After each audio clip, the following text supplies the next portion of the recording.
বাংলাদেশের পুরনো রাজনৈতিক দল, প্রাচীন দল, সবচেয়ে বয়োবৃদ্ধ দল আওয়ামী লীগ, তার ভবিষ্যৎ কি? শেখ হাসিনা 5ই আগস্ট পালিয়ে যাবার পর, সরকারের পতনের পর এই দলের ভবিষ্যৎ এখনো কেউ খুঁজে পাচ্ছেন না। অনেকে বলছেন যে পুরোপুরি ভবিষ্যৎ অনিশ্চিত, কিন্তু আওয়ামী লীগের কেউ কেউ বলছেন শেখ হাসিনা ফিরে আসবেন, আরো শক্তিশালী হয়ে আওয়ামী লীগ আবার ফিরে আসবে। কিন্তু তেমনটা কি কোনো লক্ষণ দেখা যাচ্ছে দর্শক? না, তেমন কোনো লক্ষণ দেখা যাচ্ছে না।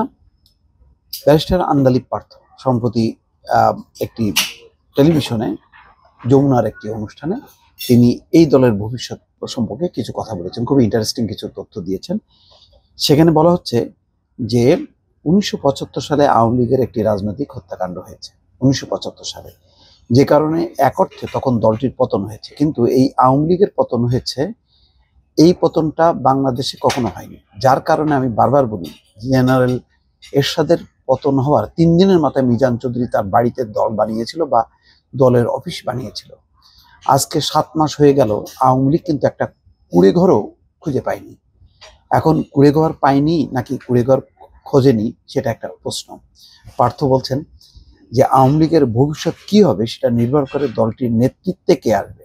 একসময় বলা হতো এই দলে শেখ হাসিনার কোনো বিকল্প নেই, কিন্তু এখন আওয়ামী লীগের একটা গ্রুপ আপাকে বাদ দেওয়ারও একটা চিন্তা করতে পারে। আবার এই দলটির যত বক্তৃতা, তার সবগুলোই সভানেত্রীর কাছ থেকে শুনেছে, যার ফলে নেতৃত্বে পরিবর্তনের কোনো সুযোগ বা কোনো মানসিকতা দেখি না। আওয়ামী লীগ নিষিদ্ধ নিয়ে আন্দালিব পার্থ বলছেন যে আমার যেটা ধারণা, আওয়ামী লীগ চাচ্ছে যে তারা নিষিদ্ধ হয়ে যাক, তাহলে আওয়ামী লীগের আর নির্বাচনে আসতে হবে না, সারা পৃথিবীতে কাঁদতে পারবে এবং আওয়ামী লীগের নেতৃত্ব পরিবর্তনের কোনো সুযোগ থাকবে না। অর্থাৎ আওয়ামী লীগ যদি নিষিদ্ধ হয়ে যায়, যেমন একসময় তো নিষিদ্ধ ছিল, জিয়াউর রহমান আবার চালু করে, তো এখন যদি নিষিদ্ধ হয় তাহলে তারা সারা বিশ্বে বলবে যে বাংলাদেশে কোনো গণতন্ত্র নেই, একটা ধারণা দিতে পারবে, ভারতও চিল্লাচিল্লি করতে পারবে, আবার নেতৃত্ব পরিবর্তনের কোনো প্রয়োজন পড়ছে না, অর্থাৎ শেখ হাসিনাই থেকে যাচ্ছে। এটাও হইতে পারে। আমার যতটুকু পলিটিক্যাল ধারণা, মানে, আর যদি নিষিদ্ধ না হয়, নিষিদ্ধ তো হচ্ছে না, আমার যতটুকু পলিটিক্যাল ধারণা, আওয়ামী লীগ যদি নির্বাচনে অংশগ্রহণ করতে আসে, সেই ক্ষেত্রে কিন্তু এই দলটির দায়িত্ব নিয়ে প্রশ্ন আসবে। আমার মনে হয় না সভানেত্রী ওই নৈতিক জায়গায় আছেন যে উনি জেল খেটে জেলে বসে কাজ করবে। তিনি বলেন এসব করার জন্য একটা নৈতিক সাপোর্ট লাগে, যেটা 1/11-এর সময় ছিল। সে সময় তিনি দেশে ফিরে এসে নেতৃত্ব দিয়েছিলেন, কেননা ওই সময় বিপুল জনসমর্থন ছিল। 1/11-এর সময় অনেকে বলে এটার দায় হচ্ছে বিএনপির কারণে 1/11 আসছে, সুতরাং আওয়ামী লীগের প্রতি একটা পজিটিভ রোল ছিল, কিন্তু এখন তো সেটা নেই, এখন একদম সম্পূর্ণ ভিন্ন। তো এই ভিন্ন পরিস্থিতিতে আওয়ামী লীগের পক্ষে জনসমর্থন কোথায়? বরং সে পতিত, সে অত্যাচার করেছে, গণহত্যা করেছে, রক্তের দাগ সারা বাংলাদেশে। সুতরাং এখন পরিস্থিতিটা একেবারেই প্রতিকূল। সুতরাং নির্বাচনে আসলে যে খুব ভালো কিছু করতে পারবে আওয়ামী লীগ, এটা মনে করারও কোনো কারণ নেই। এখন বলছে আওয়ামী লীগের সমর্থন আছে কিন্তু জনসমর্থন নেই। আওয়ামী লীগ সমর্থন আছে কারো করে, কিন্তু জনসমর্থন নেই।